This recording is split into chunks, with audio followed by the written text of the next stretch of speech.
Dengan baik, Bu. Puji Tuhan kalau seperti itu. Sebelum kita memulai pembelajaran kita pada siang hari ini, Ibu minta salah satu siswa untuk berdoa untuk kita.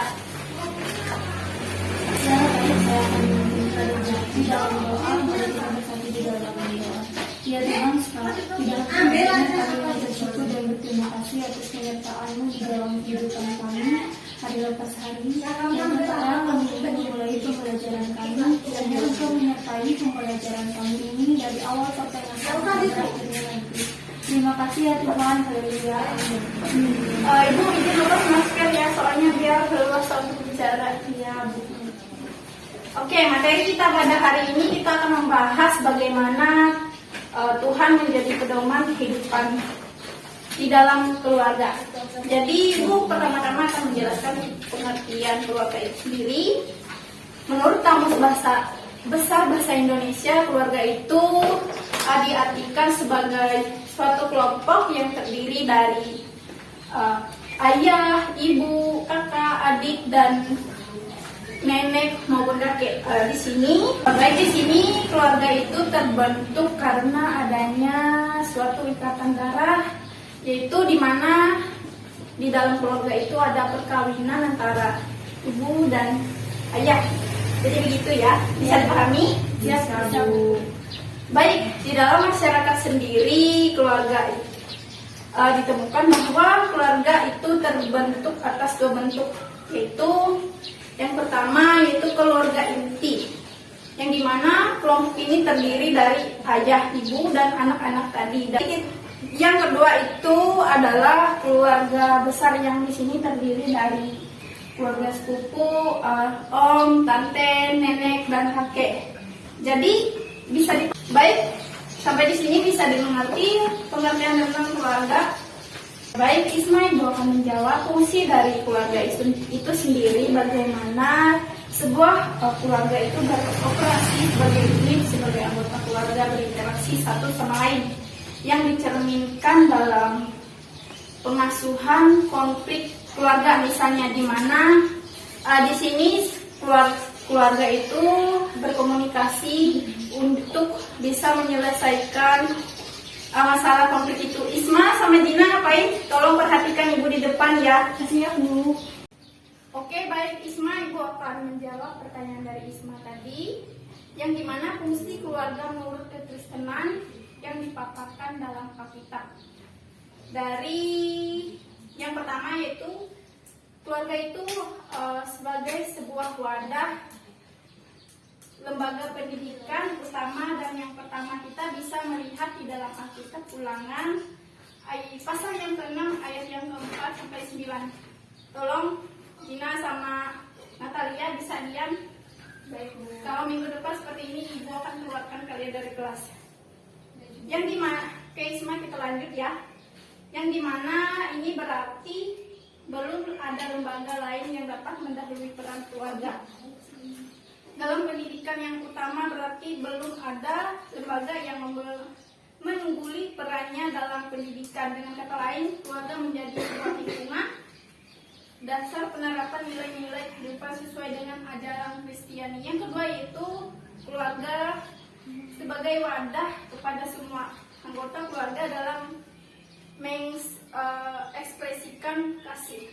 Kita bisa melihat di dalam Efesus pasal yang ke-5 ayat yang ke-22 sampai yang 23, dan Efesus 6 ayat 1 sampai yang ke-3.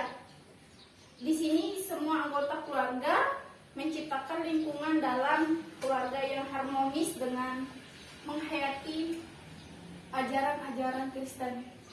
Tolong Isma dan Dina sini ya, bisa perhatikan Ibu. Ya, Bu.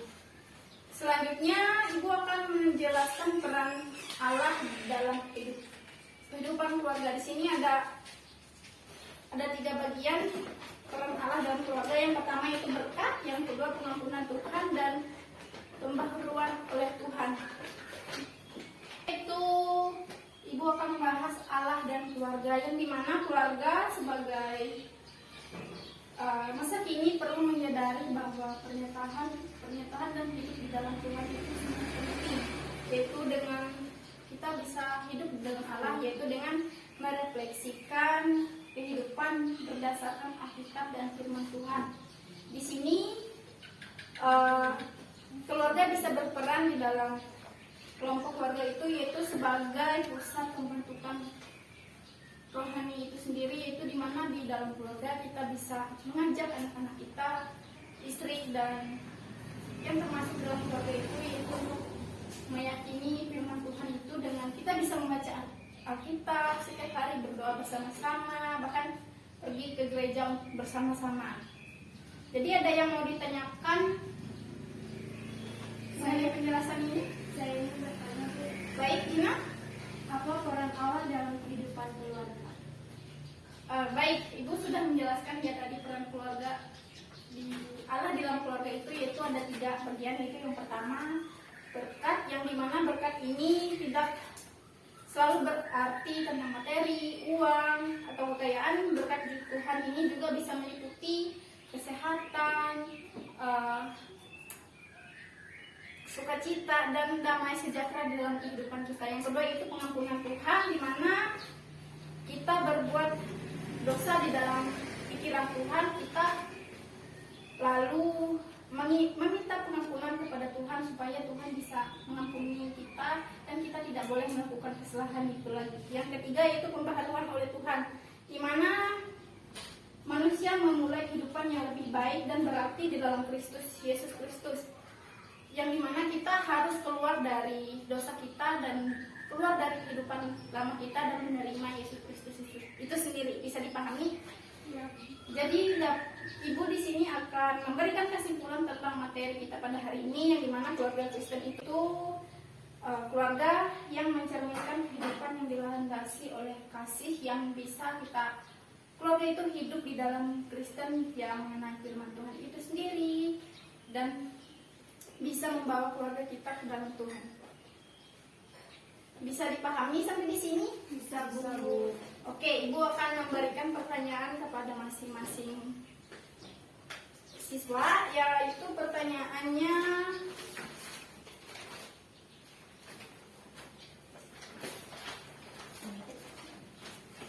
bisa ditulis ya pertanyaannya itu.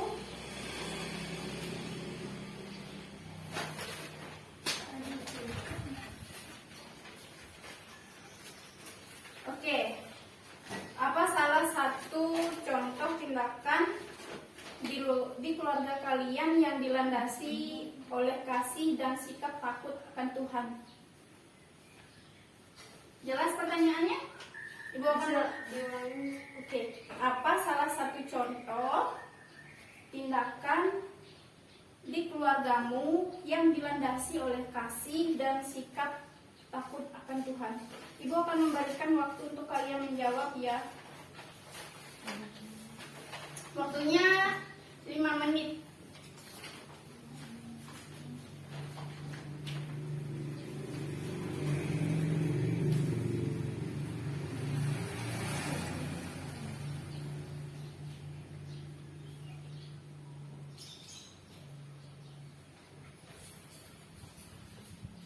Mbak, ada kesulitan dalam menjawab pertanyaannya? Tidak, Bu.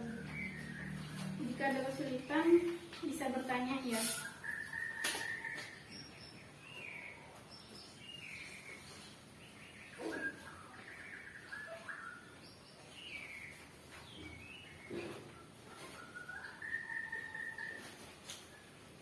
Sudah, Bu.